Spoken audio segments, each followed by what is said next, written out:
नमस्कार प्रणाम। हम गोरखपुरिया भोजी गोड़ छू गोड़ लागत आनी तो कैसन बानी रहुआ लोग बताइब जा जरूर। और सबसे पहले हैप्पी न्यू ईयर हमरे तरफ से और दिलीप सिंह ऑफिशियल चैनल के तरफ से ये वीडियो हम बना रहल बानी।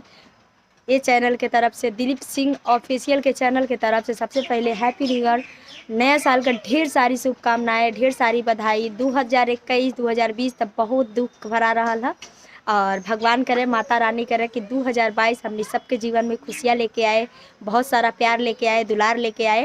तो रउआ लोग के भी हैप्पी न्यू ईयर अपने भाभी के तरफ से हैप्पी न्यू ईयर स्वीकार करी।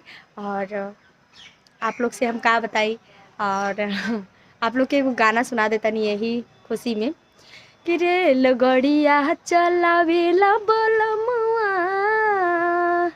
रेल गड़िया चलावेला बलमुआ, देखेला नहीं लाल झंडी।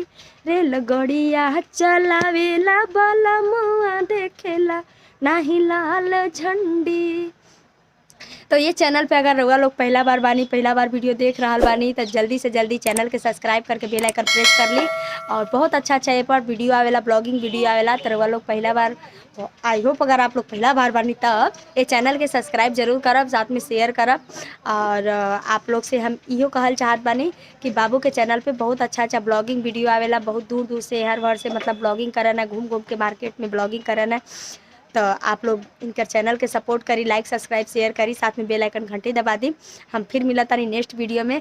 और हाँ, हम रउआ लोग से एगो आज पूछब सवाल, तो सवाल के जो सही सही जवाब दी उनकरा नाम से हम गाना जरूर बनाई। तो सवाल हमार ई बा, काजल से काला कौन चीज़ होला।